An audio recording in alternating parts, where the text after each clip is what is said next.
Welcome or welcome back to my channel. In today's sketchbook spread idea, we are doing something super easy. It's going to be animal blobs, which is why we have the animal themed washi tape and it's here to stay. Yes. So we are going to be doing thumb shaped blobs. So on the right side of the page, I'm going to give you guys a variety of ideas. So the blobs are going to be different shapes and different angles. And on the left page, it's going to be more of a theme. So the shapes will be more uniform. So guys, feel free to watch through, save it for later, pause, go back. I'm here to share ideas. I am doing a lot of idea borrowing. So what I'm going to do is I'm going to give you guys ideas so that you can borrow it. And on the same spread, I'm going to borrow colors and I'm going to borrow features, but you'll see all of that later. So right now, like I said, on this side of the page, it's going to be more of a theme. So this silly little guy popping out of the corner is obviously a sloth, and I used very simple lines and simple features to make this little guy. I didn't do anything too hard or too complicated. I did the same thing over here, simple little fuzzy features to make a hedgehog, and I'm going to reuse different features on different animals, and I will point it out as I go. So for instance, over here I did little blobby arms, and I'm reusing the idea so that I tie the page together and it's cohesive, but all the animals have their own features. Small ears or their little tufts of hair are slightly different than the others. These are just to share ideas, and when I go through my page, there's a bit of cohesion to it. So like I said, keep your features super simple. I've done this with elementary school students before. This is really great to get you out of a creative block. You can make it as simple or as complicated as you like.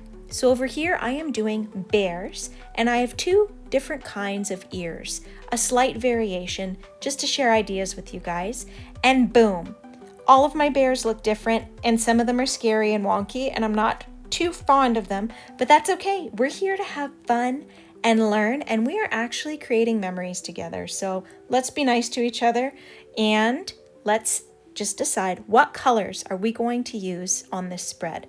And I'm using all of the colors. I decided to go really bright and really bold with my colors here. And I was really trying to be mindful about what colors would be next to each other because I didn't want it to look too matchy-matchy. And I wanted it to be kind of a pop of color. But you guys can do whatever you like. This is my sketchbook. It's your sketchbook. I'm going to start over here with Little Mr. Otter. I'm going to use just a few colors. And we're going to shake up the Poscas, get the paint all moving, and I'm going to start coloring it in.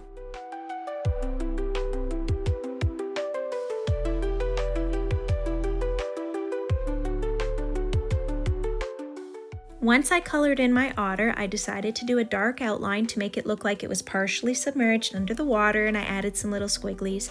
But the paper needs to dry, and as you guys will see as I'm drawing, sometimes you're going to see the paper ball up a little bit, and that's because the paper just gets a little bit too wet and humid. So what I do is I end up working on a section, and even if it gets balled up or streaky, I let it dry and I come back and layer it, and then it's nice and flat. But sometimes you have this yucky, ugly little middle phase. So while one section's drying, I go work on the other side.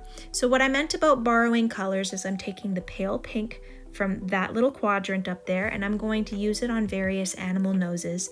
So like I said, I've borrowed some features in different creatures here, and then I'm going to borrow some colors so that the palette is limited, but not too limited. So over here, I already know my polar bear is going to be that color, but we're not talking about you right now, we're doing the cat.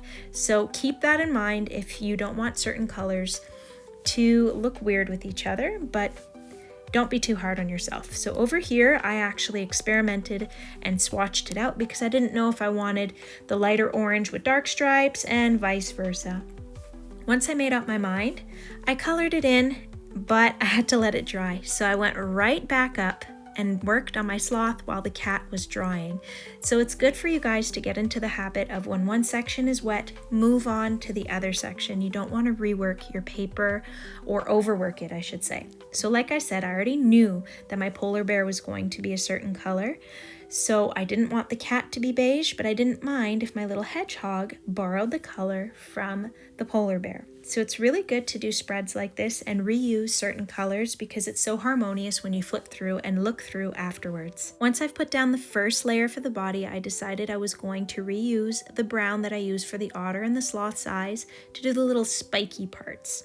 So, of course, like I've said before, I have to let this part dry, and once I'm done the drawing, I end up going in with a micron, and that's a micron 12, and the 12 is letting me know the size of the nib, and I wanted there to be a decent size nib so I could color in my little features and we could see them properly, because as you guys can tell, a lot of the features ended up disappearing underneath the acrylic paint that is in the pen. Some of the features I definitely wanted a more delicate look, so I went for a 0.7, which again is telling me the size of the nib, because I wanted to do little fuzzy features. So there's going to be a combination of both depending on what I'm working on. So do you guys see it? I wanted a smaller pen for some fuzz, larger pen for more of a pop. See, going back in with a fine liner makes a huge difference. We need to see that little fur, the hair, the smile. It's so needed. So now that this little guy is dry, I'm going to head right back down to him. He kind of looks like a Backstreet Boy with highlights here, but that's okay. That's okay. We're just sharing ideas here. Now I'm going back to the kitty cat, and this is what I decided that I liked. I liked the bright orange as the base, and then the dark for the stripes. You can choose to do whatever you want. I experimented, added a few layers, and voila, happy cat. So now that we're done with that right side, just to give you guys a whole bunch of different ideas, big and small, now I'm going to stay with one theme and I'm going to do the bear. You guys saw I was pointing to the little hedgehog and I told you guys I had already decided that the bear was going to be this color. So that's what I'm doing. Instead of leaving it just pure white, I'm giving it kind of a little bit of a cream color, just for fun. Now what I'm doing here is I am taking all the background colors, every single one, and like I said earlier, I am recycling and repurposing the colors on the spread. It's going to make it more harmonious or cohesive, and it's really cute and colorful. All these colors work nice together, and they're all going to be tied in the little pom-poms in the scarf. So over here, his face is kind of dopey. I don't know that I like it, but it is kind of funny.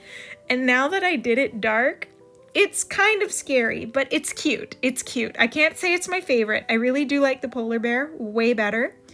Then I went and did the black bear. Guys, I don't know what I was thinking. It's creepy, but it's funny. I do like it though. As you guys can see, I just ended up borrowing colors and patterns all around just for the sake of doing the spread. But those two top bears are really scaring me. My most favorite bear is the polar bear. And then I can't really pick my favorite on the right side. Do you guys have a favorite? Do those bears up there freak you out? If so, it will not hurt my feelings. If you guys are going to try this activity, feel free to tag me on Instagram. I hope I gave you guys an idea. Try it with a child. It's a really fun activity. Bye guys.